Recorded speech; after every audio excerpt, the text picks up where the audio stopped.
అందరికీ రాఖీ బంధన రక్షాబంధన శుభాకాంక్షలు. అలాగే దివ్యమైన నిత్య నూతనమైన అతి పవిత్రమైన మన లోపల ఉన్నటువంటి ఈ దేవాలయానికి అందరికీ స్వాగతం. ఆనందాశ్రమ కాంజంగాడ్ కేరళలో భౌతిక దేహంగా ఉండి ఇప్పుడు అన్ని చోట ఉన్నటువంటి పప్పాస్వామి రామదాస్ మా గురు గారి ఆధార విందాలకు అనంత ప్రణామాలు. అలాగే మా అమ్మ నాన్నకి కూడా నా నమస్కారాలు. మనము భగవద్గీతలో చాలా ఇంపార్టెంట్ ముఖ్యమైన ఒక్క అధ్యాయాన్ని మనము తెలుసుకునే ప్రయత్నం చేస్తున్నాము. 14వ శ్లోకం వరకు చూసాము. ఫస్ట్ ఒక 3-4 శ్లోకంలో 2.5 నిజంగా చెప్పాలంటే భగవంతుడు ఈ సంసారాన్ని ఒక వృక్షతో కంపేర్ చేస్తున్నాడు. దేనికి అని మనము ఒక 10 పాయింట్స్ చూసాము. ఆ తర్వాత ఏమేం కావాలి మనకు ఈ మోక్ష అంటే రాగ ద్వేష నుండి ముక్తి అది దొరకాలంటే ఏం చేయాలి, మనము ఉపాయం ఏంటి, దీని గురించి అద్భుతంగా వర్ణన ఇచ్చాడు. ఆ తర్వాత 3 శ్లోకాలు 4 శ్లోకాలు చాలా ఇంపార్టెంట్ మనకు. 7, 8, 9 అలాగే 10 కూడా అని చెప్పొచ్చు. చాలా ఇంపార్టెంట్ అయినది అది. అంటే మనము జీవాత్మ అంటే ఏంటి, నా అంశ, అందరూ జీవభూత సనాతన జీవలోక అవి అన్ని నా అంశ, నా అంశాలే. అంశ అంటే ఏంటో అని చూసాము. మళ్ళీ లాస్ట్ లో టైం ఉంటే మళ్ళీ ఒకసారి చూద్దాము. ఆ తర్వాత సూక్ష్మ శరీరాన్ని మాత్రమే తీసుకొని వెళ్తున్నావు. ఈ జీవాత్మ దేన్ని ఆకర్షిస్తుంది అంటే సూక్ష్మ శరీరాన్ని మాత్రమే తీసుకొని స్థూల శరీరం నుండి బయటకి వచ్చేస్తది. ఆ తర్వాత ప్రయాణం చేసి మళ్ళీ ఇంకా ఒక స్థూల శరీరంలో చేరుతుంది. ఈ సూక్ష్మ శరీర ఇంకా ఒక స్థూల శరీరాన్ని చేరేదికి దానికి పేరు జన్మ. అలాగే సపరేట్ అవుతుంది. సూక్ష్మ శరీర స్థూల శరీరం నుండి సపరేట్ అయ్యేదానికి పేరు మరణ. అంతే. ఇంకా సూక్ష్మ శరీర ప్రయాణం చేస్తూ చేస్తూ ఒక రెంటెడ్ హౌస్ మన అద్దెకి తీసుకుంటాం కదా, అలాగే ఒక్క ఇంట్లో ఉంటుంది. ఆ ఇంట్లో ఉండి ఏమేం కార్యాలు చెయ్యాలో ఏం కార్యం చేస్తుంది, దేన్ని మోసుకొని వచ్చిందో దాని ప్రకారమే ఏ సంస్కార ఏ వాసనాన్ని తీసుకువచ్చామో దాని ప్రకారం మాత్రమే మనము కర్మ చేస్తాము. మళ్ళీ కొత్తగా వాసనాల్ని మనము స్టోర్ చేస్తున్నాము.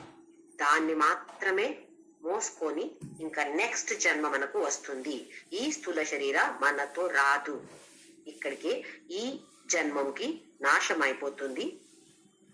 కానీ ఈ నాశమాయే ఈ స్థూల శరీరానికి ఎంత ప్రాముఖ్యత ఇస్తున్నాము. ఎవరో అపమానం చేశారు అంటే దేనికి చేశారు, ఈ స్థూల శరీరానికి చేశారు కదా. అయ్యో ఇవాళ రేపో నాశం అయిపోతుంది కదా, దానికి ఎందుకు ఇంత మనము ఆలోచించాలి. వాళ్ళు ఎందుకు ఇలా మాట్లాడారు, నా గురించి ఎందుకు చెప్పారు, ఇట్లా ఇవన్నీ మనము టైం వేస్ట్ చేస్తున్నాము. అందుకే భగవంతుడు చెప్తున్నాడు, ఎలా వాయుదేవత ఒక పువ్వు నుండి వాసన మాత్రమే తీసుకువెళ్తాడో అలాగే ఈ శరీరం కూడా ఒక పువ్వు. అలాగే అందులో సూక్ష్మ శరీరం ఉంది, ఒక వాసన. అలాగే సూక్ష్మ శరీరం ఉంది. ఆ సూక్ష్మ శరీరాన్ని మాత్రమే తీసుకొని ఈ జీవాత్మ ప్రయాణం చేస్తాడు. అయితే దానికి మనము ప్రాముఖ్యత ఇవ్వాలి. సూక్ష్మ శరీరానికి మనము ప్రాముఖ్యత ఇవ్వాలి అని భగవంతుడు చెప్పాడు. ఆ తర్వాత 14వ శ్లోకం, అహం వైశ్వానరో భూత్వా ప్రాణినాం దేహమాశ్రితః ప్రాణాపాన సమాయుక్త పచామ్యన్నం చతుర్విధం. ఆహారంలో 4 విధమైన ఆహారం ఉంటుంది. విభాగం చేయొచ్చు. ఆహారాన్ని 4 విధంగా విభాగం చేయొచ్చు. 4 విభాగం చేయొచ్చు. భక్ష్య, భోజ్య, లేహ్య, చోష్యాన్ని. ఇవి అన్ని చతుర్విధ ఆహారాన్ని పచామి, నేను డైజెస్ట్ చేసేది ఎవరు అర్జున? వైశ్వానరుడుగా ఉండి, పొట్ట లోపల ఉండి అహం వైశ్వానరో భూత్వా ప్రాణినాం దేహమాశ్రితః. ఇక్కడ ప్రాణి అంటే ప్రాణ ఉన్నటువంటిది. జడ వస్తువులు ఆహారం తీసుకోదు కదా. ఒక టీవీ ఆహారం తీసుకోదు. కానీ ఒక ప్రాణి, మనిషి మనము ఆహారం తీసుకుంటున్నాము. అయితే దేహం ఆశ్రిత, దేహం లోపల వైశ్వానర అగ్నిగా ఉండి జఠరాగ్ని అంటాము, అంతరాగ్ని అంటాము. ఈ విధంగా ఉండటం ఎవరు అర్జున? అహం, నేను ఉంటున్నాను. ఉండి ఏం చేస్తున్నాను నేను? నువ్వు తీసుకునే ఆహారాన్ని నేను అరగిస్తున్నాను. దేని సహాయంతో? ప్రాణ అపాన, ప్రాణాపాన సమాయుక్త. ప్రాణ అపాన, మనకు గాలి కావాలి కదా. ఇప్పుడు అసలు గాలి లేదు అంటే అక్కడ అగ్ని కూడా ఉండదు. అగ్ని ఉండాలంటే అక్కడ గాలి కావాల్సిందే.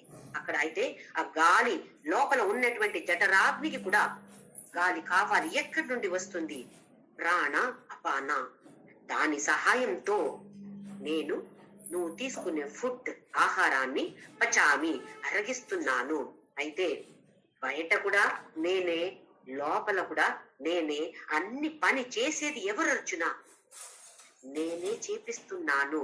నువ్వు అనుకుంటున్నావు నేను చేస్తాను, నేను చేస్తానని అనుకుంటున్నావు కదా. నా దేహం నేను అని నా చేయి చేస్తుంది, నా కళ్ళు చూస్తుంది, నేను మాట్లాడుతున్నాను, నేను వింటున్నాను, నేను మంచిగా పాడతాను. ఇవన్నీ ఎంత అహంభావంతో చెప్తున్నావు అర్జున. ఇది నువ్వు కాదు కదా చేసేది. ఎవరు చేస్తున్నారు అర్జున? అహం వైశ్వానరో భూత్వ, నేనే ఆ వైశ్వానరుడుగా ఉండి ఆహారాన్ని అరగిస్తున్నాను. ఇప్పుడు 15th శ్లోక, 15వ శ్లోక ఏం చెప్తున్నాడో భగవంతుడు చూద్దాం. సర్వస్య చాహం హృది సన్నివిష్టో మత్త స్మృతిర్జ్ఞానమపోహనం చ వేదైశ్చ సర్వైరగమేవ వేద్యో వేదాంత కృద్వేద విదేవ చాహం. సర్వస్య చ అహం హృది సన్నివిష్టో, అందరి హృదయంలో ప్రతిష్టాపన చేశాను నేను, నేనే ఉంటున్నాను. సన్నివిష్ట అంటే అక్కడ మంచిగా కూర్చొని ఒక పెద్ద సీట్ వేసుకొని కూర్చున్నాను. ఎంత సాఫ్ట్ గా ఉంది హృదయం అంటే. అవునా? సాఫ్ట్ గా ఉందా మన హృదయం? ఎంత కఠోరంగా మనం ఉంటాము, ఎంత కఠోరంగా మాట్లాడతాము వేరే వాళ్ళతో.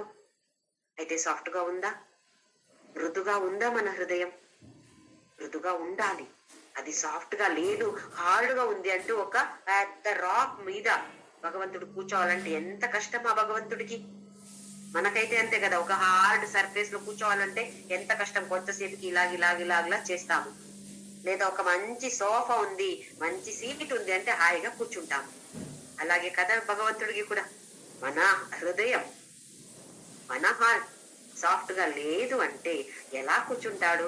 ఎందుకంటే అతనే చెప్తున్నాడు, సర్వస్య హృది, అందరి హృదయంలో నేనే ఉంటున్నాను. అహం సన్నివిష్టో, సన్నివిష్ట అంటే మంచిగా ప్రతిష్టాపన చేసుకొని కూర్చున్నాను అక్కడ. మనం కూర్చుంటాం కదా, ఒక పెద్ద ఏదో మంచిది బెడ్షీటో బ్లాంకెటో ఏదో వేసుకొని మనం కూర్చుంటాం కదా. ఎంత సాఫ్ట్ గా ఉండాలి మనకు అది. ఎందుకు? లేకపోతే కూర్చోలేము. కొంచెం సేపు అయ్యేసరికి అమ్మ ఎప్పుడు లేసిపోతానో, అక్కడ వెళ్ళాలో అనిపిస్తుంది మనకు కదా. అలాగే సర్వస్యచ అహం హృది సన్నివిష్టో. ఇప్పుడు అందరి హృదయంలో భగవంతుడు ఉన్నాడు అని మనకు చూసి అంటే చదివి అంటున్నాను, చదివి తెలుసు, కానీ మన అనుభవానికి రాలేదు. నా లోపల ఉన్నాడు అని అది కూడా థియరిటికలీ మనకు తెలుసు. నా అనుభవానికి ఒక్క రోజు కూడా రాలేదు. నా లోపల భగవంతుడు ఉన్నాడు అని అనుభవానికి రాలేదు. నా లోపల ఉన్నాడు అని అనుభవం రాకపోతే వేరే వాళ్ళ లోపల కూడా భగవంతుడు ఉన్నాడు అని ఎలా అనుభవం వస్తుంది మనకు? అయితే ఫస్ట్ మన లోపల ఉన్నాడు భగవంతుడు, ఇది అనుభవానికి రావాలి. కొందరికి ఇన్ఫీరియారిటీ కాంప్లెక్స్ ఉంటుంది. నాకేం తెలీదు, వాళ్ళకైతే అంత తెలుసు, నాకు ఇది కూడా రాదు, నేను ఎలా చేస్తాను, వాళ్ళేమో ఇలా చేస్తున్నారు, నాకు అవి కూడా రాదే అని ఉంటుంది కదా. అలాంటి ఇన్ఫీరియారిటీ కాంప్లెక్స్ ఉంటే భగవంతుడు ఉంటాడా? ఎలా ఉంటాడు? ఎంత మంచిగా ప్రకాశంగా ఉండినప్పుడు మనం ఎందుకు అందుకోవాలి నాకేం రాదు అని? లేదా ఆపోజిట్, నాకే అన్ని వచ్చు, ఇలాంటి భావన కూడా తప్పు. ఎందుకంటే అయితే వేరే వాళ్ళని మనము హీన చేసినట్టే కదా. నేనే శ్రేష్టం అంటే వాళ్ళు తక్కువ అని కదా. వాళ్ళల్లో ఉన్నే భగవంతుడు తక్కువ, నాలో ఉన్నే భగవంతుడు ఎక్కువ, వాళ్ళల్లో ఉన్నే భగవంతుడు తక్కువ అని చెప్పినట్టే కదా. ఇవి అన్ని మనము గమనించాలి, ఆలోచించాలి. వేరే వాళ్ళ గురించి కొంచెమైనా మనకు ఇలాంటి భావన వస్తుంది అంటే ప్రశ్న చేసుకోవాలి. నేను చూస్తున్నానా? ఈమెలో ఈతనిలో లోపల భగవంతుడు ఉన్నాడు అని నేను చూస్తున్నానా? చూడట్లేదు. అయితే భగవద్గీత చదివి నేర్చుకొని ఏం లాభమైంది? ఇలా మనము మనకి ప్రశ్న వేసుకోవాలి. ఎందుకు ఇలాగ అవుతుంది? అయితే నాకు జ్ఞాన సరిగా లేదు. ఇంకా మంచిగా చదివి నేర్చుకొని శ్రవణ మనన నిధి ధ్యాసన ప్రయత్నం చేస్తూ చేస్తూ చేస్తూ రోజు క్షణ క్షణం కూడా మనము ఇలాంటి ప్రయత్నం చేయాలి. ఇలా చేసినప్పుడు ఎవరో ఒక వ్యక్తి వస్తే మనకు ఎలా కనిపిస్తుంది అంటే ఒక పెద్ద గుడియే నడిచి వస్తుంది. ఎందుకు? భగవంతుడు ఉండే చోట గుడి కదా. దానికి పేరు గుడి, మందిరం అంటాము, దేవాలయం అంటాము. ఏంటి దేవాలయం అంటే? దేవుడి ఆలయం, దేవుడు ఉన్నటువంటి ప్లేస్, దానికి పేరు దేవాలయం కదా. అయితే ఈ వ్యక్తి లోపల భగవంతుడు ఉన్నాడు. ఇది ఒక నడిచే దేవాలయం. ఇది వ్యక్తి కాదు, ఇది నడిచే దేవాలయం. మనం ఒక దేవాలయానికి వెళ్తే లోపల వెళ్తాం. ఆ తర్వాత ఏముంటుంది? మనందరికీ తెలుసు, ఒక గర్భగుడి ఉంటుంది. దాని లోపల ఆ మెయిన్ దేవుడు ఎవరు ఉంటారో అక్కడ ఆ గర్భగృహంలో ఉంటారు. అలాగే ఒక వ్యక్తి కనపడితే, ఓహో పెద్ద దేవాలయం చూస్తున్నాను నేను. ఎక్కడ ఉన్నాడు భగవంతుడు? లోపల. ఈ దేవాలయం లోపల ఒక గర్భగుడి ఉంది. గర్భగుడి లోపల భగవంతుడు కూర్చున్నాడు. ఏది గర్భగుడి? ఇక్కడ ఈ దేహం లోపల గర్భగృహ అంటే మన మనస్సు. అన్ని నడిచేది మనస్సు ద్వారా కదా. తినాలి అనిపిస్తుంది, ఎందుకు? మనస్సు చెప్తుంది. వినాలి అనిపిస్తుంది, వినకూడదు అనిపిస్తుంది. ఈ మనిషి ఉండాలి, ఈ మనిషి ఉండకూడదు అనిపిస్తుంది, ఎందుకు? మనస్సు చెప్తుంది. అయితే మనస్సు అంటే ఒక గర్భగృహం, అందులో భగవంతుడు కూర్చొని ఉన్నాడు. ఇది మనము తెలుసుకోవాలి. ఆదిశంకరాచార్యులు కాశీ పంచకం అని ఒక మంచి స్తోత్రం రాశారు. ఎన్ని స్తోత్రాలు రాశారు! మనకు ఒక్క జన్మ దాన్ని చదవడానికి మనకు సరిపోదు. ఒక 100 సంవత్సరం మనం బతికి ఉంటే కూడా ఒక్కసారి అయినా మనం అన్ని స్తోత్రాలు చదువుతామో లేదో గ్యారెంటీ లేదు. ఎందుకంటే ఎన్ని స్తోత్రాలు రాశారు. అందులో కాశీ పంచకం అని వస్తుంది. అందులో కూడా కాశిక అహం అని చెప్తున్నాడు. ఎవరు? ఆదిశంకరాచార్యులు చెప్తున్నారు, కాశీ అంటే అది అహం. అక్కడ అహం అంటే ఈ ఆత్మ, పరమాత్మ. అదే కాశీ అంటే నేను. ఈ దేహ అనేది ఒక దేహో దేవాలయ ప్రోక్తో అని వస్తుంది. అలాగే ఈ శ్లోకంలో కూడా అన్ని చోట ఇది వస్తుంది. పంచక అంటే 5 శ్లోకాలు ఉన్నటువంటిది. అన్ని శ్లోకాల్లో ఆదిశంకరులు చెప్తున్నారు, నా దేహమే ఈ దేవాలయ, ఇదే కాశీ. అంటే లోపల ఈ పరమాత్మ అనేది ఉంటుంది కదా, ఇదే కాశీ. అయితే ఆ మనస్సుని మణికర్ణికా ఘాట్, దానికి శంకరాచార్యులు పోలిస్తున్నారు. అందరూ కాశీకి వెళ్ళిన వాళ్ళు చూసే ఉంటారు. మణికర్ణికా ఘాట్ అంటే అక్కడ శవాల్ని కాల్స్తున్నారు. అక్కడ వచ్చిన ఏ శవ ఒక 1 o'clock 2 o'clock అట్లా పొద్దున ఏ శవాన్ని కాలుస్తారో అక్కడి నుండి భస్మాన్ని తీసుకువెళ్లి కాల భైరవుడికి లేపన చేస్తారంట. ఈ మణికర్ణిక ఘాట్ ని మన మనస్సుకి ఎందుకు పోలిస్తున్నారు అంటే, ఈ మనస్సు అనేది నిర్మలంగా ఉండాలి. ఈ దేహ నేను కాదు అని తెలివి రావాలి, ఇలాంటి జ్ఞానం రావాలి. దానికి మనసు నిర్మలంగా ఉండాలి. నిర్మలంగా లేకపోతే కొంచెమైనా మనకి ఎవరితో కొంచెం కోపం వస్తుంది, లేదా ఎవరితో మనకు కొంచెం ద్వేషం వస్తుంది, లేదా ఒక జలసి భావన వస్తుంది, మాత్సర్య భావన వస్తుంది. అంటే అక్కడ ఈ దేహ నేనే, ఈ మనస్సు నేనే అనే భావన ఇంకా పోలేదు. అంటే ఈ కాశీని చూడలేము. కాశీ అంటే అక్కడ ఆ పరమాత్మ. కాశీ అనేది ఒక ప్లేస్ కి మనం ఇచ్చాము పేరు. కాశ, కాశ అంటే బ్రైట్నెస్, అందుకే ప్రకాశ, అందుకే కాశీ అని పేరు వచ్చింది. ఎక్కడ ప్రకాశంగా ఉంటుందో అది దానికి పేరు కాశీ. ఇది మనస్సుని ఎంత నిర్మలంగా మనము పెట్టాలి, దీనికి ప్రిపరేషన్ మనం చేయాలి. మన ఫస్ట్ హాఫ్ ఆఫ్ లైఫ్ దీనికి ప్రిపరేషన్ కంటారు. ఇంకా నెక్స్ట్ హాఫ్ దాన్ని ఇంప్లిమెంట్ చేయడానికి. అయితే ఒక 50 వరకు, ఒక 100 సంవత్సరం బతుకుతాము అనుకోండి, లేదా ఇప్పుడు 80 సంవత్సరం అంటే ఫస్ట్ 40 years అంత దీనికి ప్రిపరేషన్. 40 years తర్వాత ఇవన్నీ ఇప్పుడు మనము ఆచరణలో తీసుకురావాలి. ఏమేం రెడీ చేసామో, ఓహో ఇది ఉంది, ఇలాగుంది, ఇలాగుంది, అంత ప్రిపరేషన్ చేసి వంట చెయ్యాలి కదా, కట్ చేసి అన్ని రెడీగా పెట్టాము. ఇప్పుడు ఫైనల్ గా చెయ్యాలి అంటే దాన్ని ఆచరణలో తీసుకురావాలి, వంట చెయ్యాలి. ఇది సర్వస్య చ అహం హృది సన్నివిష్టో. విశ్వరూప దర్శన చూశాం. అన్ని చోట ఎక్కడ చూస్తే భగవంతుడే కనపడాలి. బయట కనపడాలంటే ఫస్ట్ మన లోపల కనపడాలి. కనపడిన తరువాత అన్ని చోట కనపడతాడు. సర్వస్య చ అహం హృది సన్నివిష్టో మత్తః స్మృతి జ్ఞానం అపోహనంచ. నేనే మత్తః, నేనే స్మృతి జ్ఞానం అపోహనం. స్మృతి మన జ్ఞాపక శక్తి, మనకి ఏదో జ్ఞాపకంలో ఉంటుంది. స్మృతి అంటే జ్ఞాన, జ్ఞాన అంటే నేర్చుకునే ఒక కెపాసిటీ. ఇక్కడ అపోహనం, అపోహనం అంటే మర్చిపోవడం, లేదా జ్ఞాన స్మృతి అంతా లేకపోవడం. జ్ఞాన లేదు, స్మృతి లేదు అంటే జ్ఞాపక లేకపోవడం, మర్చిపోతాం కదా. ఇవి అన్ని ఎక్కడి నుంచి వస్తుంది అర్జున? అది నేనే.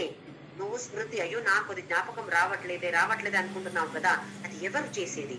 నేను. నాకు జ్ఞాపకం ఉంది అనుకుంటే నువ్వు కాదు చేసేది, అది కూడా నేనే.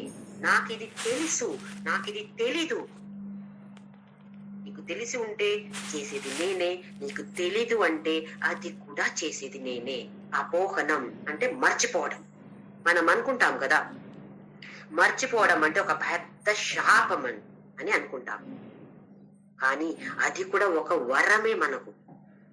ఎందుకంటే ఇప్పుడు ఈ జన్మంలో ఎవరితో మనకు శత్రుత్వం ఉండింది, బాగా ఫైటింగ్ చేశాము, తర్వాత చనిపోతాం అనుకోండి. ఆ తర్వాత ఇంకొక జన్మం ఎత్తినప్పుడు ఇదే మనిషి ఎవరితో నేను ఇక్కడ బాగా ద్వేషంగా ఉన్నానో అదే మనిషి నాకు భార్యగో భర్త లేదా పిల్లలుగా పుట్టితే నాకు అది కూడా జ్ఞాపకం ఉంటే ఏమవుతుంది? ఎంత కష్టం అప్పుడు. పిల్లలుగా పుట్టినప్పుడు ఎంత ప్రేమిస్తాము. అదే ఆ జ్ఞాపకం ఉంటే, ఓహో ఇదే పిల్ల నాకు లాస్ట్ జన్మంలో శత్రుగా వచ్చింది అని మనకు జ్ఞాపకం ఉంటే మన కూతురో కొడుకుని మనం ప్రేమించగలుగుతామా? అయితే మర్చిపోవడం కూడా ఒక వరమే. జ్ఞాపకం ఉంది అంటే వరమే, అలాగే మర్చిపోవడం ఆపోహనం అది కూడా ఒక వరమే మనకు. ఇది బాగా గుర్తు పెట్టుకోవాలి. కానీ ఏంటంటే ఇక్కడ దేన్ని గుర్తు పెట్టుకోవాలి, దేన్ని మర్చిపోవాలి, ఇది పెద్ద క్వశ్చన్ మార్క్. మనం తెలుసు మనకు ఏది మంచిది ఉందో. మంచి పరిస్థితి, చాలా సంతోషంగా ఉన్నాను. 1 సంవత్సరం క్రితం నేను ఇలాంటి ఒక పరిస్థితి వచ్చింది, చాలా సంతోషంగా ఉన్నాను, అది జ్ఞాపకంలో ఉందా? లేదా 2 సంవత్సరాల క్రితం ఒక చాలా దుఃఖమైన పరిస్థితి వచ్చింది, అది గుర్తు పెట్టుకుంటున్నానా? ఒక్కసారి మనం ఆలోచిస్తే ఎక్కడ మనకు చాలా కష్టం వచ్చిందో, ఎక్కడ మనకు చాలా దుఃఖం ఉండిందో ఆ పరిస్థితిని మనము ఎక్కువ గుర్తు పెట్టుకుంటున్నాము. ఎందుకంటే దృష్టి దాని మీదనే ఎక్కువ ఉంది. భగవంతుడు ఏం చెప్తున్నాడు? ఇది నేనే, అది నేనే అంటున్నాడు. కానీ మనం ఏం చేయాలంటే, మన చేసే తప్పు ఏంటంటే ఏది దాన్ని గుర్తు పెట్టుకుంటున్నాము, దేన్ని గుర్తు పెట్టుకోవాలో దాన్ని మర్చిపోతున్నాము. ఒక ఎన్నో సంవత్సరాల క్రితం ఎవరితో ఫైటింగ్ అయింది, వాళ్ళు నన్ను ఇట్లా అపమానించారు, నా మీద ఇలా ఇలా చెప్పారు, అవి గుర్తుంది. నిన్న మొన్న సత్సంగం విన్నాను, ఎంత బాగుండింది అంటే అద్భుతంగా ఉంటుంది. కానీ ఇప్పుడు ఒక్క పాయింట్ గుర్తుకి రావట్లేదు. ఎందుకు? దాని మీద దృష్టి పెట్టట్లేదు. ఒక్కసారి విన్నాము, పైన నుంచి ఆహా బాగుంది అయిపోయింది. అక్కడ ఆ పాయింట్స్ మీద దృష్టి పెట్టామా, దాన్ని మళ్ళీ మననం చేశామా, చేస్తే ఇక్కడ సిమెంట్ గా ఉంటుంది. సిమెంట్ వేసి పెడతాం కదా, అలా ఉంటుంది. లేదు, ఎక్కడ దుఃఖం ఉందో, ఎక్కడ కష్టం వచ్చిందో దాని మీద ఎక్కువ దృష్టి పెట్టి అది ఇక్కడ కూర్చోబెడుతున్నాం. అది మంచిగా జ్ఞాపకం ఉంది. ఇది మనం చేసే తప్పు. ఎవరైనా ఏదో చెడ్డగా మన గురించి మాట్లాడితే, అవమానం చేస్తే, సరే వాళ్ళల్లో కూడా భగవంతుడు ఉన్నాడు, నాలో భగవంతుడు ఉన్నాడు, వాళ్ళల్లో కూడా భగవంతుడు ఉన్నాడు. అయితే ఎవరిని అపమానం చేశాడు? లోపల ఉన్నటువంటి దేవుడు. నేనంటే ఎవరు? పరమాత్మ కదా. ఆ వ్యక్తి అంటే ఎవరు? పరమాత్మ కదా. అయితే ఆ పరమాత్మ ఈ పరమాత్మని అవమానం చేస్తే నాకేంటి పోతుంది? ఇలాగ అనుకొని దానికి ఎక్కువ ఫోకస్ పెట్టకూడదు, ఇవ్వకూడదు. సంతోష పరిస్థితి ఏదో వస్తే దాన్ని మళ్ళీ ఇది చేసి మననం చేసి దాన్ని గుర్తు పెట్టుకుంటే అది మంచిది. లేదా అలాంటి పరిస్థితిని గుర్తు పెట్టుకోవాలని కాదు, కానీ ఇలాంటి పాయింట్స్ ని గుర్తు పెట్టుకొని మళ్ళీ మననం చేసి దాని నిధి ధ్యాసనం, దీన్ని నేను ఎలా నా జీవితంలో ఎలాగ ఆచరణ చెయ్యాలి, ఎలా ఆచరించాలి, ఇది ప్రయత్నం చేస్తే ఆ స్మృతిలో మంచిది మాత్రమే ఉంటుంది, మంచి పాయింట్స్ మాత్రమే ఉంటుంది. భగవద్గీత ఇక్కడ కూర్చుంటుంది. లేకపోతే ఏదో ఒక వచ్చే ధారావాహి మాత్రమే ఇక్కడ కూర్చొని భగవద్గీత పైన నుండి బాగుంది అని సర్టిఫికేట్ ఇచ్చేసి అక్కడ బయట తోసేసినట్టే. అది మనం చేసే తప్పు. భగవంతుడు ఇది నేనే అది నేనే అంటే కూడా దేన్ని గుర్తు పెట్టుకోవాలి, దేన్ని మర్చిపోవాలి, ఇది మనం జాగ్రత్తగా గమనించాలి. దేన్ని పెట్టుకుంటున్నాను, ఏని నేను పెట్టుకుంటున్నానో దాన్ని మాత్రమే తీసుకువెళ్తున్నాను. మంచిది పెడితే మంచిది తీసుకువెళ్తున్నాను, చెడ్డది పెడితే చెడ్డది తీసుకువెళ్తున్నాను. అయితే ఇవన్నీ నా చేతిలోనే ఉంది. ఎవరో వాళ్ళ వల్ల నేను ఇలా ఉన్నాను అని చాలాసార్లు అంటాం. తప్పు. వాళ్ళ వల్ల కాదు, నా వల్లనే నేను ఇలా ఉన్నాను. సంతోషంగా ఉంటే నా వల్ల, దుఃఖంగా ఉంటే నా వల్లనే ఇలాగా అవుతుంది. ఇది మనం గుర్తు పెట్టుకోవాలి. మత్తః స్మృతి జ్ఞానం అపోహనంచ వేదైశ్చ సర్వైః అహమేవ వేద్యో వేదాంత కృత్ వేద విదేవ చ అహం. నేను అంటే వేదకృత్. వేదాన్ని ఎవరు రచయించారు? అది నేనే అర్జున. అందుకే చెప్తాం కదా, ఒక వేద ఈ మనిషి ఆ మనిషి సృష్టి చేసింది కాదు. ఎవరో ఋషి మునిలో సమాధి స్థితిలో ఉండినప్పుడు వాళ్ళకి వచ్చినటువంటి స్తోత్రాన్ని చెప్పొచ్చు, దాన్ని మంత్రాన్ని చెప్పొచ్చు. దానికి పేరు వేద. ఎవరో ఒక్కరు రచయించిన, ఇప్పుడు భగవద్గీత రాశారు, వేద వ్యాసులు రాశారు, మహాభారత రామాయణ వాల్మీకి రాశారు, ఇలా చెప్తాం. కానీ వేదాన్ని అదే భగవంతుడు చెప్తాడు, వేదకృత్ అంటే నేను చేశాను. ఇంకా వేదైశ్చ సర్వైః అహమేవ వేద్యో. తెలుసుకోవాలి. దేని గురించి తెలుసుకోవాలి? అంత వేద మాట్లాడుతున్నాం ఇప్పుడు. వేద పూర్వభాగ, వేద అంతభాగ. వేద పూర్వభాగంలో సగుణ రూప ఈశ్వర, ఆ సగుణ రూపం గురించి మాట్లాడుతున్నాము. కర్మ అంటే ఈ పూజ దేనికి చేస్తున్నాము?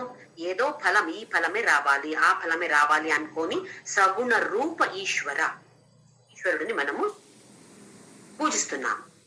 అయితే వేద పూర్వభాగ అంటే సగుణ ఈశ్వర. వేదాంత అంటే ఉపనిషత్తులు. అందులో ఏం చెప్తున్నారు? నిర్గుణ బ్రహ్మ.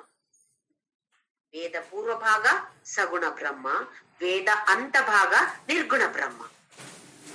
అయితే ఫుల్ వేద, మొత్తం వేద ఎవరి గురించి చెప్తున్నారు? నా గురించే చెప్తున్నారు. ఎవరు రచయిత? ఎవరు? అది నేనే. తెలుసుకునేవాడు ఎవరు? అది కూడా నేనే. గురువు నేనే, శిష్య కూడా నేనే, ఇంకా వేరే ఎవ్వరు లేరు ఇక్కడ.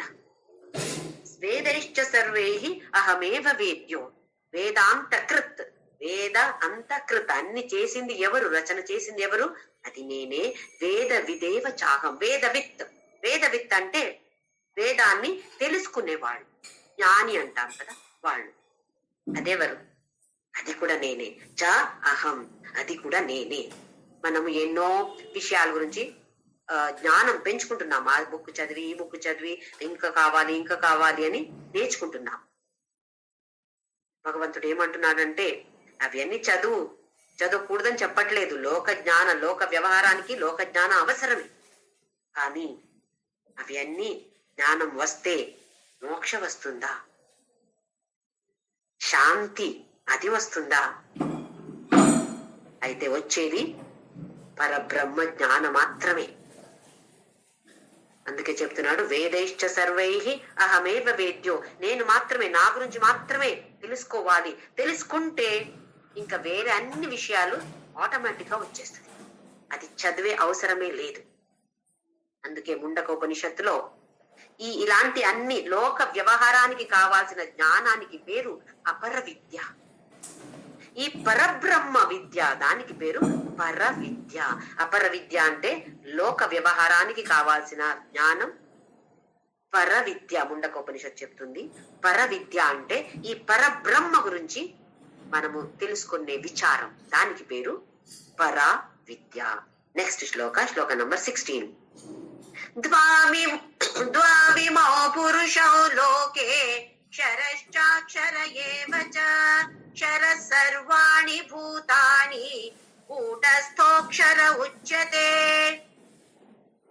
16, 17, 18 ఈ 3 శ్లోకాల్లో భగవంతుడు ఏం చెప్పబోతున్నాడు అంటే ఈ లోకంలో ద్వావిమౌ పురుష, 2 విధాల పురుష ఉన్నారు, ఉంది. ఒకటి క్షర, ఇంకొకటి అక్షర అంటున్నాడు. క్షర పురుష, అక్షర పురుష. దీని గురించి ఒకసారి చూద్దాము భగవంతుడు దేని గురించి చెప్తున్నాడు అని. మనము 13వ అధ్యాయంలో పురుష ప్రకృతి అని చూసాము. దాని వ్యత్యాసం కూడా, ఏం తేడా అని కూడా చూసాం. ఇక్కడ ఈ ప్రకృతిని క్షర పురుష అంటున్నాడు భగవంతుడు. ఏంటి ప్రకృతి అంటే ఇక్కడ మనం ఏమేం చూస్తున్నామో, ప్రపంచం, దేహ, మనస్సు, బుద్ధి, ఇంద్రియ, ఏమేం చూస్తున్నామో ఇవి అన్ని ప్రకృతి. ఈ అధ్యాయంలో భగవంతుడు ఇచ్చిన పేరు దీనికి క్షర పురుష. ద్వావిమౌ పురుషౌ లోకే, 2 విధాల పురుష ఉంది లోకంలో. ఒకటి క్షర, ఇంకొకటి అక్షర. అయితే ఇక్కడ క్షర పురుష అంటే 13వ అధ్యాయంలో చెప్పిన ప్రకృతి.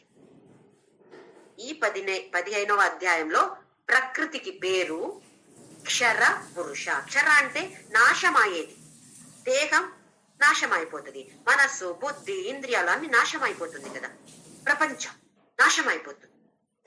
దానికి పేరు క్షర పురుష. ఇంకొకటి అక్షర పురుష. అక్షర అన్నాడు. ఇక్కడ అక్షర అంటే మనం ఇప్పుడు ఈ దేహం నాశం అయితే కూడా ఆ సూక్ష్మ శరీరం ఉంటుంది. ఇది చూసాం. ఎప్పటి వరకు సూక్ష్మ శరీరం ఉంటుంది? ప్రళయం వరకు మాత్రమే. ఆ తర్వాత సూక్ష్మ శరీరం కూడా నాశం అయిపోతుంది. కానీ ఆ ఒక కారణ శరీరం ఉంటుంది కదా, దానికి ఇక్కడ గింజ, ఒక సీడ్ రూపంలో ఉంటుంది కదా, అది మళ్ళీ ఆ కారణ శరీరం ద్వారా మళ్ళీ పుట్టుతుంది. మళ్ళీ సృష్టి అయ్యేసరికి ఇంకొక కొత్త సూక్ష్మ శరీరంతో వస్తుంది. మళ్ళీ కొత్త స్థూల శరీర, వేరే వేరే వేరే వేరే స్థూల శరీరం, ఒక్కొక్క జన్మానికి ఒక్కొక్క స్థూల శరీర. కానీ సృష్టి నుండి ప్రళయం దాకా అదే సూక్ష్మ శరీరం. ఇంకొక ప్రళయం అయ్యేసరికి ఈ సూక్ష్మ శరీరం కూడా నాశం అయిపోతుంది. నాశం అవుతుంది అంటే ఒక్క రూపం నుండి ఇంకొక రూపానికి వెళ్తుంది. వ్యక్త రూపం నుండి అవ్యక్త, కనపడటం లేదు. అంటే ఇప్పుడు ఒక చెట్టు పెద్ద చెట్టు ఉంది, చెట్టు కనపడుతుంది. అయితే ఇది వ్యక్త రూప. అందులో ఒక గింజ ఉంటుంది, ఆ గింజ లోపల శక్తి ఉంటుంది, అది కనపడుతుందా మనకు? ఈ చెట్టు నాశనం అయిపోతుంది, కానీ ఒక గింజ చాలు. ఇంకా కొన్ని సంవత్సరాల తరువాత వస్తే మళ్ళీ ఆ గింజ అక్కడ పుట్టి ఒక పెద్ద చెట్టు వస్తుంది. అలాగే ఈ సూక్ష్మ స్థూల శరీరం ఎలాగైనా నాశనం అయిపోతుంది, దానికి పేరిచ్చాము క్షర పురుషాన్ని. ఇది కన్ఫ్యూజ్ అవ్వకూడదు. ఆ 13th చాప్టర్ లో పురుష ప్రకృతి అన్నాడు, అదే ప్రకృతికి ఇక్కడ ఈ అధ్యాయంలో భగవంతుడు క్షర పురుష అని పేరు పెట్టాడు. అక్షర పురుష అంటే ఆ మాయాశక్తి అంటాం కదా,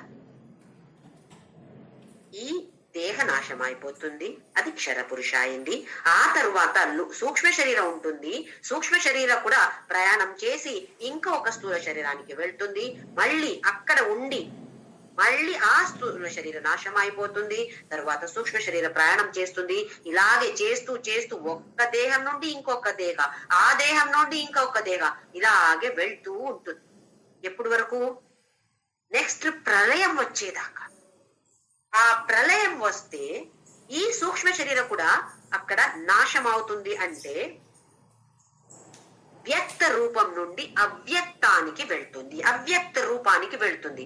మనకి ఇప్పుడు సైన్స్ లో law of conservation of energy, law of conservation of matter, matter అంటే ఒక పదార్థం, ఎనర్జీ అంటే శక్తి, ఇది తెలుసు.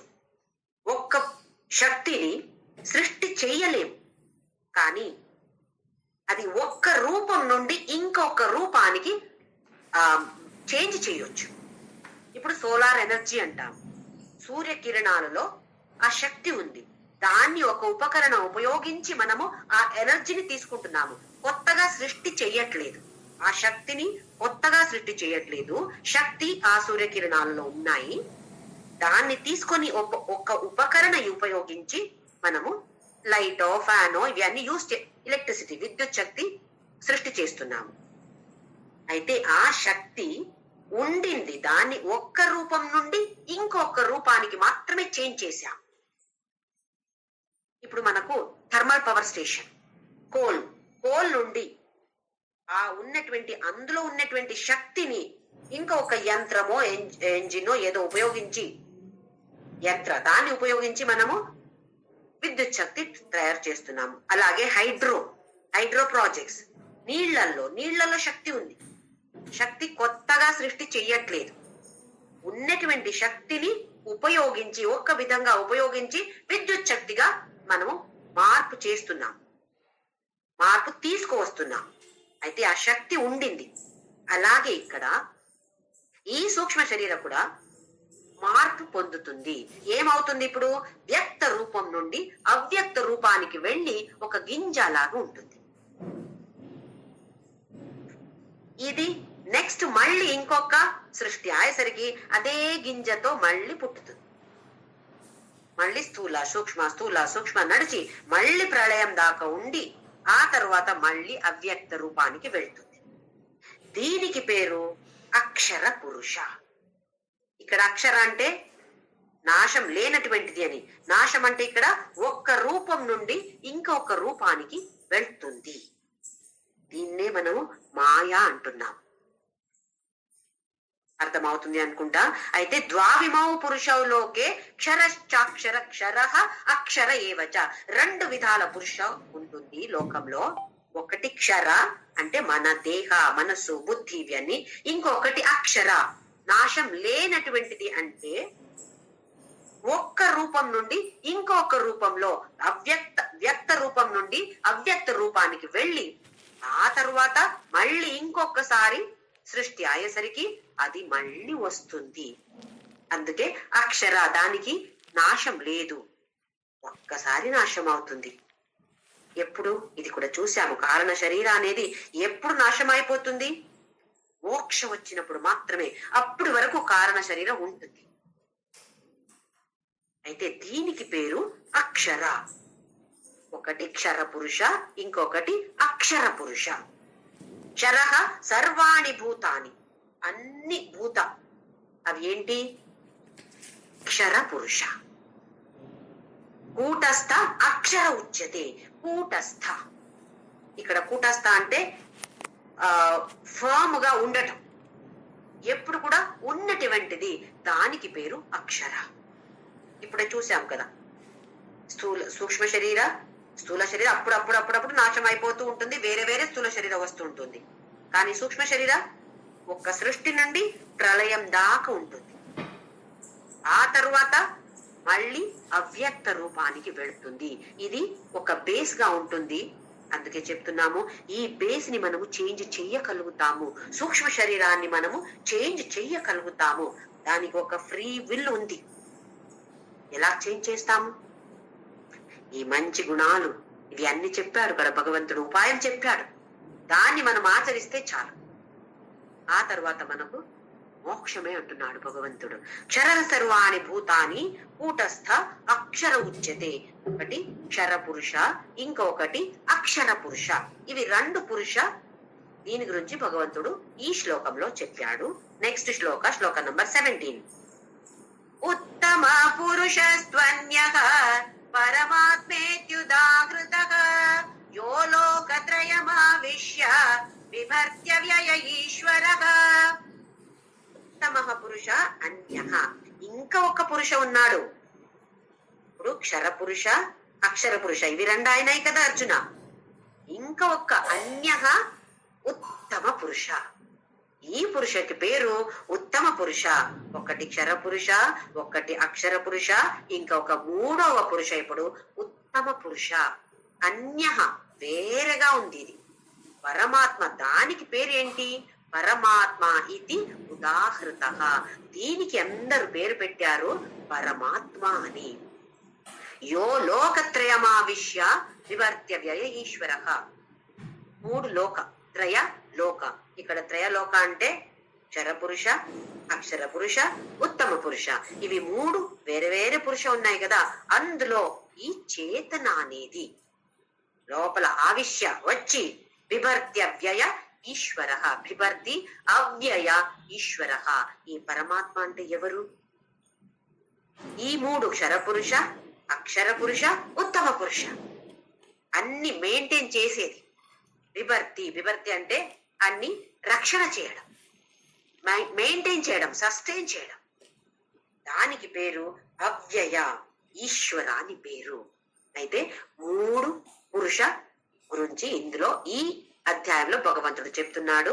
ఒకటి క్షర పురుష, అక్షర పురుష. ఆ అక్షర పురుష కూడా దానికి ఎండ్ ఉంటుంది. ఎప్పుడు? మోక్షం వస్తే మాత్రమే. అప్పుడు వరకు అక్షర పురుష అంటాము. ఆ తరువాత ఉత్తమ పురుష. క్షర పురుష, అక్షర పురుష, ఉత్తమ పురుష.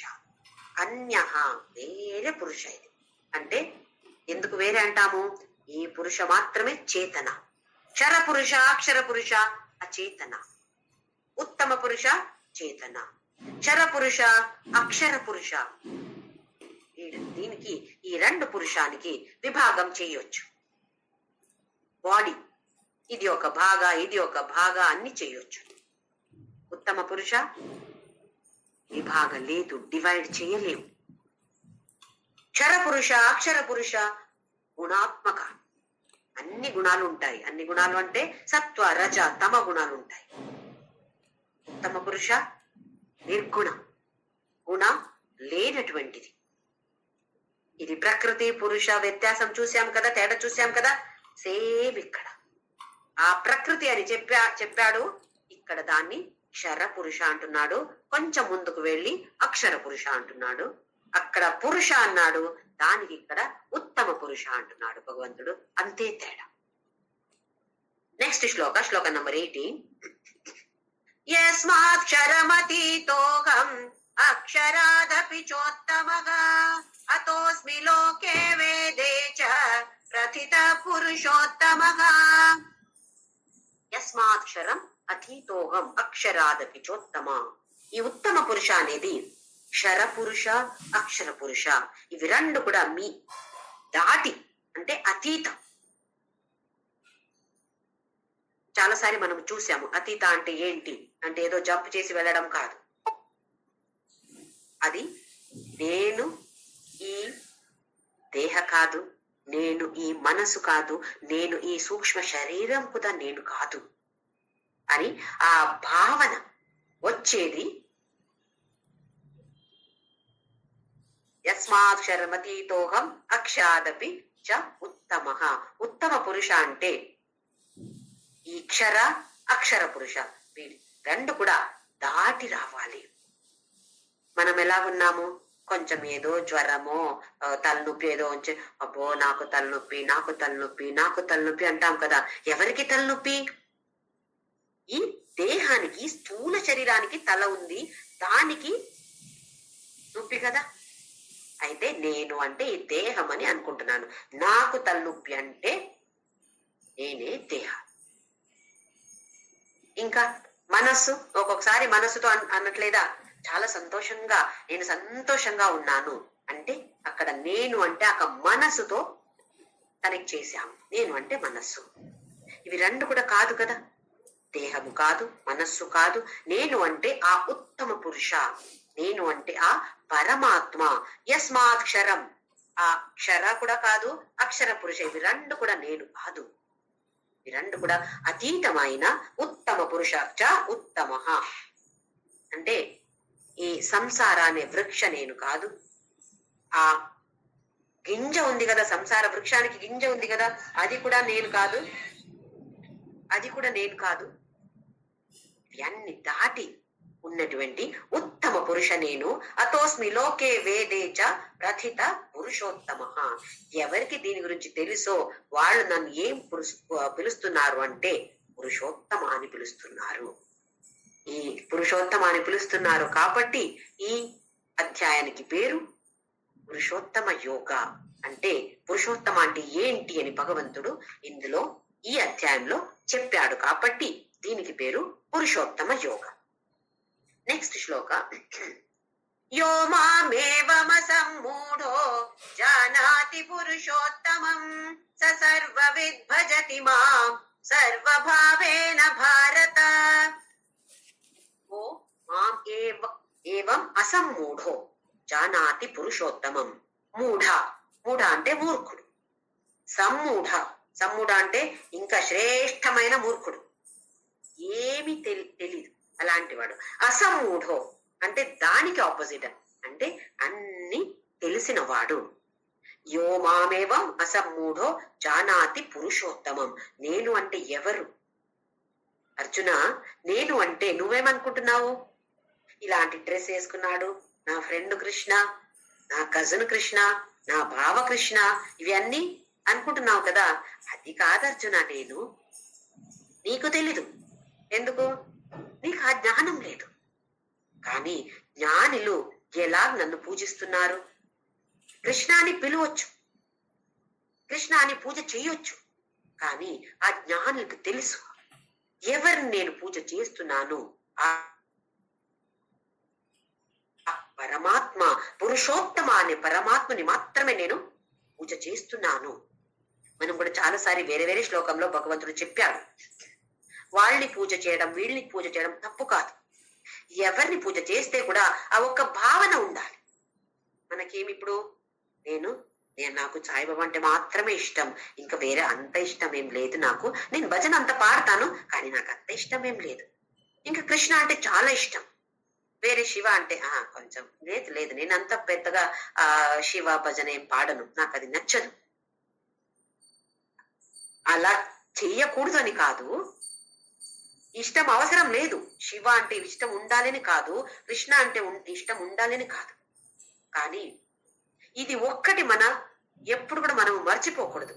నేను శివుడిని ఆరాధిస్తే ఆ పురుషోత్తమ పరమాత్మని మాత్రమే నేను ఆరాధిస్తున్నాను. కృష్ణుడిని నేను పూజ చేస్తే అభిషేకం చేస్తున్నాను, నైవేద్యం చేస్తున్నాను, ఏమో రకరకాల పూజలు చేస్తున్నాను. సరి, చాలా మంచిది. అక్కడ కృష్ణ అంటే ఈ దేహంతో వచ్చిన కృష్ణ కాదు, పురుషోత్తముడమైన ఈ పరమాత్ముడినే నేను పూజ చేస్తున్నాను. ఈ భావన ఇది చాలా చాలా ముఖ్యం. శని అయితే పర్లేదు, రాహు కేతు పర్లేదు, ఎవరైనా పర్లేదు. ఒక చెట్టుకు పూజ చేయొచ్చు, ఒక రాయిని పూజ చేయొచ్చు, దేని పూజ చేస్తే కారు పూజ చేయొచ్చు. మన సనాతన ధర్మం ఎలాగుంది? అన్ని ఆయుధాలను కూడా పూజ చేస్తున్నాం, ఆయుధ పూజ. ఎవరిని పూజ చేయట్లేదు మనము, అందరిని పూజ చేస్తున్నాము. ఒక వ్యక్తిని పూజ చేస్తున్నాము, ఒక స్త్రీని పూజ చేస్తున్నాము, చెట్టు పూజ చేస్తున్నాము, నీళ్లు పూజ చేస్తున్నాము, ఒక పర్వతాన్ని పూజ చేస్తున్నాము. అంటే ఏం భావన? విశ్వరూప దర్శనం. అన్ని చోట ఆ భగవంతుడే ఉన్నాడు. మనకేంటో ఒక్క ఊరు అంటే చాలా ఇష్టం. ఇప్పుడు తిరువణ్ణామలై ఎంత మంచి వైబ్రేషన్ ఉంది, అక్కడ వెళ్తే తెలుస్తుంది. అక్కడ ఉన్నటువంటి వైబ్రేషన్ ఇక్కడ ఉండట్లేదా? ఈ ఊర్లో ఉండట్లేదా? అదే వైబ్రేషన్ ఉంది, కానీ మనకు తెలియట్లేదు. ఎందుకంటే మనకి ఇంకా ఆ అనుభవం రాలేదు. భగవంతుడు అన్ని చోట ఉంటాడు. ఈ పూజ శ్రేష్ఠ, ఆ పూజ శ్రేష్ఠ, తక్కువ, ఈ ప్లేస్ ఎక్కువ, ఈ ప్లేస్ తక్కువ, అలాంటిది ఏమీ అప్పుడు ఉండదు. ఎవరికి ఉండదు? అసమ్మూఢ అంటే జ్ఞానిలు. కొంచెం కూడా వాళ్ళకి అజ్ఞానం అనేది లేదు. ఎక్కడ చూస్తే ఆ భగవంతుడు పురుషోత్తమ అన్నటువంటి పరమాత్మని చూస్తున్నారు. ఎవరిని పూజ చేస్తే కూడా నేను దీన్ని పూజ చేస్తున్నాను అని భావన లేదు. నేను ఆ పురుషోత్తముడు అయిన పరమాత్ముడినే పూజ చేస్తున్నాను అని అలాంటి భావన ఉంటుంది. అలాంటి వాడికి ఏమవుతుంది? సర్వ విద్భజతి మాం సర్వభావేన భారత. ఏ భావన వస్తే కూడా అది నాకు పరమాత్ముడు ఇచ్చిన భావన. ఇది మనం చాలాసారి ఇది కూడా చూసాము. ఎలాంటి ఒక ఇమోషన్స్, భావనలు వస్తే కూడా ఈ భావన కూడా నాకు పరమాత్ముడే ఇచ్చిన భావన. ఆ భావన కూడా పరమాత్ముడే. ఆయన ఇచ్చిన భావన, ఇంకొకటి ఆ భావన కూడా పరమాత్ముడే. అలాంటి ఆ పరిస్థితికి రావాలి. కోపం వస్తుంది. దుర్వాసముని ఎలా కోపం వచ్చేదంటే అతనికి మనం చదువుతాం కదా కథలో. అయితే ఒక సంశయం వస్తుంది, ఇతను ఏంటి ముని, పెద్ద ముని అంటారు? విశ్వామిత్ర ఎంత కోపమో, ఎంత కోపం ఉండింది. అయితే మనకు కోపం వస్తే ఎందుకు తప్పు అంటారు? వాళ్ళకి కోపం వస్తే కరెక్టా? అది ఇలాంటి సంశయాలు రావా మనకు? అయితే వాళ్ళకి కోపం వస్తే సరి అంటే నాకు కూడా కోపం వస్తే సరి కదా, సరే రాని నాకు కోపం ఏంటి అని అడగొచ్చు, అలా బిహేవ్ చేయొచ్చు. కానీ ఒక తేడా అంటే వాళ్ళకి తెలుసు ఎక్కడ కోపం తీసుకురావాలో, ఎక్కడ కోపం రాకూడదో వాళ్ళకి తెలుసు. మనకు ఏమీ తెలీదు. ఎవరైనా ఏమన్నా అంటే ఎంత పెద్ద కోపం వస్తుంది మనకు. వాళ్ళకి కోపం అంటే వాళ్ళు దాన్ని చూపెడుతున్నారు, లోపల కోపం లేదు. ఎందుకు చూపెడుతున్నారు? దాని వల్ల ఏదో మంచిది జరగాలి, దానికోసం కోపం చూపిస్తున్నారు. మనము ఎందుకు కోపం వస్తుంది మనకు? నేనే నేనే నేనే అని అహంకారంతో ఉండినప్పుడు మనకు కోపం వస్తుంది. నేను చెప్పినట్టు వినట్లేదు, కోపం వస్తుంది. నేను చెప్పినట్టు నడవట్లేదు, పరిస్థితి ఎలాగో వస్తుంది, ఫలం రిజల్ట్ ఎలాగో వస్తుంది, అప్పుడు కోపం వస్తుంది. అయితే అక్కడ అహం భావంతో మనకు కోపం వస్తుంది. వాళ్ళకి అలా కాదు. ఈ ప్రపంచానికి మంచిగా జరగాలంటే వాళ్ళ కోపం చూపెట్టాలి, అప్పుడే పరిస్థితి మంచిగా అవుతుందని తెలిసి వాళ్ళు కోపం చూపెడుతున్నారు. మనకు బయట ఒక్కొక్కసారి కోపం చూపెట్టాము, ఆహా ఎంత మంచిగా మాట్లాడతాం, కానీ లోపల ఆహా ఎంత కోపం ఉంటుంది. వాళ్ళకు అలా కాదు, బయట చూపెడుతున్నారు కానీ లోపల ఎంత ప్రశాంతంగా ఉంటున్నారు. ఎందుకు? వాళ్ళకి తెలుసు నా లోపల ఉన్నటువంటిది కూడా పరమాత్మ, అక్కడ ఉన్నటువంటి అన్ని చోట ఉన్నటువంటిది ఇదే పురుషోత్తమ పరమాత్మ. ఇది మనకు అనుభవానికి రావాలి అని భగవంతుడు ఈ అధ్యాయంలో చెప్తున్నాడు. లాస్ట్ శ్లోక, ఇది గుహ్యతమం శాస్త్రం ఇదముక్తం మయా నఘ ఏతద్బుద్ధ్వా బుద్ధిమాన్ స్యాత్ కృతకృత్యశ్చ భారత. ఇది గుహ్యతమం శాస్త్రం ఇదముక్తం మయా అనఘ. అఘ అంటే పాపం, అనఘ అంటే పాపం లేనటువంటి వాడు. అందుకే అర్జునుడికి పేరిచ్చాడు అనఘ. నువ్వే పాపం చేయలేదు, అందుకే నిన్ను అనఘాన్ని సంబోధిస్తున్నాను అర్జున. ఇది గుహ్యతమం రాజ విద్య రాజగుహ్య యోగ. 9th చాప్టర్ లో మనం చూసాము. ఎందుకు దీనికి గుహ్య అంటున్నారు? గుహ్య అంటే సీక్రెట్. చాలా ఎవరికి సీక్రెట్ అంటే ఏంటి? వాళ్ళకి తెలియకూడదు, వీళ్ళకి తెలియకూడదు అని మెల్లగా చెప్తున్నాం కదా, ఎవరికి చెప్పొద్దు అని రహస్యం. ఇందులో ఏం రహస్యం ఉంది? అన్ని బుక్ లో పెట్టేసి అందరూ చదువుతారు, ఆ తర్వాత దీనికి రహస్యం అని పేరు పెడుతున్నారు. అది ఏంటో అంటే కొన్ని స్కూల్లో ఎగ్జామ్ టైంలో టెక్స్ట్ బుక్ ఇస్తారంట పిల్లలకి. ప్రశ్న చూసి వాళ్ళు వెతకాలి, ఉత్తరం ఎక్కడ ఉంది, ఏ ప్రశ్నకి రాయాలి. వాళ్ళకి బుక్ ఇస్తే కూడా, పుస్తకం వాళ్ళ దగ్గర ఇస్తే కూడా వాళ్ళకి అది కూడా తెలియదంట. ఏ ప్రశ్నకి ఏ ఉత్తరం, ఆ ఉత్తరం ఎక్కడ ఉంది. కొన్ని పాటలు ఉంటాయి కదా, పాట నంబర్ 1, 2, 3 ఎక్కడ వెతకాలి ఇది కూడా తెలీదు. మనకేమో ఒక హాస్యంగా అనిపిస్తుంది కదా, పిల్లలకు స్కూల్ వెళ్ళి ఇంత కూడా తెలీదా, ఒక బుక్ ఇస్తే కూడా తెలీదా, పరీక్ష రాయడం తెలీదా? మనం కూడా ఇలాగే ఉన్నాం. చదువుతాము కానీ దాన్ని అర్థం తెలుసుకునే ప్రయత్నం చేయట్లేదు. ఊరికే చదివితే అది రహస్యమే. ఇంకా దాన్ని తెలుసుకొని దాన్ని మనము ఆచరించట్లేదు అంటే మళ్ళీ అది రహస్యంగా ఉంటుంది. అందుకే గుహ్యతమం శాస్త్రం అంటున్నాడు భగవంతుడు. అతి రహస్యమైనది ఇది. ఎన్నిసార్లు చెప్తే కూడా అర్థం అవదు, అర్థమైతే కూడా ఆచరించడం చాలా చాలా కష్టం. అందుకే ఇది రహస్యంగా ఉంటుంది. ఇది ఒక పెద్ద శాస్త్రం అర్జున. ఇది గుహ్యతమం శాస్త్రం.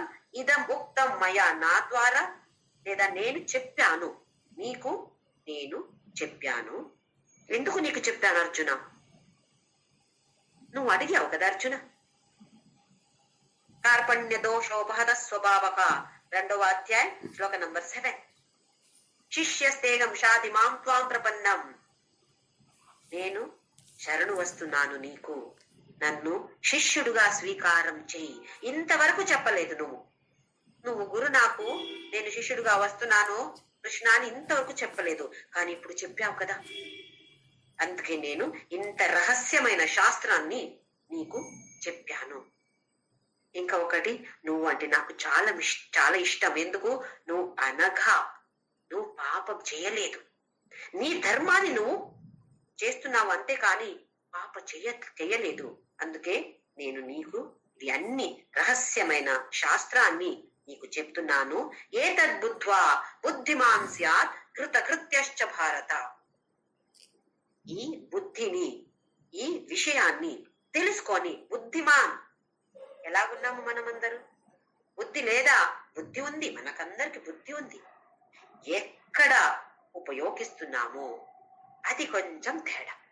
ఎక్కడ ఉపయోగించాలో అక్కడ ఉపయోగించట్లేదు. ఎక్కడ ఉపయోగిస్తే కూడా పెద్ద తేడా ఏమి రాదో అక్కడ ఉపయోగిస్తున్నాం.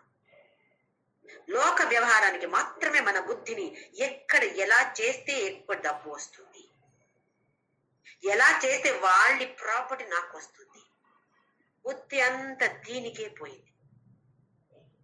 ఎలా భగవద్గీత చదివితే, ఎలా ఏ పుస్తకం చదివితే, ఏ సత్సంగం వింటే నాకు ఇంకా ఎక్కువ నేను నేర్చుకోగలుగుతాను, ఎలా నేను దాని గురించి మననం చేస్తే నాకు ఇంకా లోపల కూర్చుంటుంది, దీన్ని ఆచరించాలంటే నేనేం చెయ్యాలి? ఇందులో బుద్ధి ఉపయోగిస్తున్నామా? లేదే. ఆ చీర, ఈ చీర, ఆ ఈ జ్యువెలరీ ఎక్కడ ఎలా కొనాలి, ఏ షాప్ లో తక్కువ ఉంది, ఏ షాప్ లో మంచి క్వాలిటీ గోల్డ్ బాగుంది, అక్కడ గోల్డ్ బాగాలేదు, ఇక్కడ గోల్డ్ బాగుంది, ఇక్కడ కొనాలి. బుద్ధి లేదా మనకు? బుద్ధి ఉంది, కానీ ఉపయోగించడం మాత్రమే కొంచెం అటు ఇటు అవుతుంది.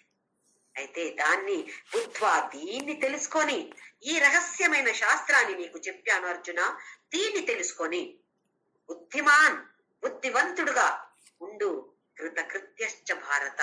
అప్పుడు ఒక ధన్యత భావం వస్తుంది మనకు. చూడండి, ఎప్పుడో ఒక మంచి దానం ఇస్తే, మంచి దానం అంటే మంచి భావనతో ఇస్తే, ఎవరో అడుక్కొని వస్తే ఒక 10 రూపాయలు, కానీ ఇచ్చినప్పుడు ఒక మంచి ఫీలింగ్ మనకు. ఇది అందరికి వచ్చి ఉండొచ్చు. ఏదో పెట్టాలి అట్లేం లేదు. కట్టితే చాలా మంచిది, కట్టకూడదని కాదు. కానీ మనస్సు మంచిగా ఉండి మన ఒక్క కార్యం చేస్తామో, ఎంత చిన్న మనస్సుతో, నిర్మలమైన మనస్సుతో వేరే వాళ్ళకి కూడా మంచిగా, వాళ్ళు కూడా మంచిగా ఉండాలి, ఉండాలి అని ఒక్క కోరికతో మనం ఏ పని చేస్తే అప్పుడు మనకు దానికి పేరు ఇక్కడ ఒక ధన్యతా భావ, పరిపూర్ణతా భావతుంది. అర్జున, నీకు నేను ఈ కృష్ణ, ఈ రూపంతో వచ్చిన కృష్ణ అని నువ్వు అనుకోకూడదు. పురుషోత్తమ పరమాత్మ నేను. అర్జునుడికి భగవంతుడు చెప్పాడు అంటే మనము కూడా క్షర అక్షర, అక్షర పురుష, పురుషోత్తమ పురుష, ఉత్తమ పురుష, ఇవి మూడు కూడా. దీని గురించి మనం కొంచెమైనా ఆలోచించి ఎక్కువ అక్షర అర్థం అవట్లేదు అనే దాన్ని వదిలేయొచ్చు. కానీ ఈ పురుషోత్తమ అంటే పరమాత్మ, ఒక చేతన. ఈ క్షర పురుష అక్ష అనేది అచేతన. మమ ఏవ అంశ జీవభూత జీవలోక సనాతన అన్నాడు. అక్కడ మమ అంశ అంటే రిఫ్లెక్షన్, అంటే విభాగం చేయలేము, అంశాన్ని చేయలేము, కానీ నా ప్రతిబింబ అయితే అక్కడ నీలో ఉన్నటువంటిది జీవాత్మ. ఇంతే. దీని గురించి మనం మళ్ళీ కొంచెం ఆలోచన చేసి, మనన చేసి, దాన్ని కొన్ని పాయింట్స్ ని మనము గుర్తు పెట్టుకొని దీన్ని నేను నా జీవితంలో ఎలాగ ఆచరించొచ్చు, ఇది కొంచెం మనం నిధిధ్యాసన చేస్తే తప్పకుండా చాలా ముందుకు ఫ్లాము. లేకపోతే నడుచుకొని మెల్లగా నిదానంగా వెళ్తున్నాము, లేదా ఇవి అన్ని కొంచెం మనము ఫోకస్ చేస్తే ఫ్లైట్ ఎక్కినట్టే, లేదా ఒక రాకెట్, ఫ్లైట్ కూడా కాదు, రాకెట్ లో వెళ్ళినట్టే అని భగవంతుడు మనకు ఇక్కడ చాలా అద్భుతంగా చెప్పాడు. ఈ ఒక్క అధ్యాయాన్ని రామకృష్ణ మిషన్ కానీ వేరే చోట ఈ అధ్యాయాన్ని పఠించి ఆ తరువాతనే భోజనం తీసుకుంటున్నారు. అయితే మనం కూడా ఈ ఒక్క శ్లోక, అహం వైశ్వానరో భూత్వా, ఈ ఒక్క శ్లోక కుదిరితే ఫుల్ చాప్టర్ చెప్పొచ్చు, లేదు అంటే ఈ ఒక్క శ్లోకాన్ని ప్రాక్టీస్ బై హార్ట్ చేసి, కంఠపాఠ చేసి, అది చెప్పిన తర్వాతనే ఆహారం తీసుకునే ఒక్క ప్రాక్టీస్, ఒక్క అభ్యాసం మనము అందరు చేయొచ్చు. ఏదో గట్టిగా దాన్ని చెప్పాలి అని ఏం లేదు. మనసులో చెప్పి ఆ తరువాత ఆహారం తీసుకునే ప్రయత్నం చేస్తే చాలా బాగుంటుంది అని అందరూ సంతులు కూడా అందరూ దీని గురించి బాగా చెప్తున్నారు. అయితే మనం కూడా అందరూ కూడా ఇది ప్రయత్నం చేద్దాం. దానితో మనకేం కావాలంటే నామస్మరణ ఉంటే మనాన్ని చాలా తొందరగా పైకి తీసుకువెళ్తుంది.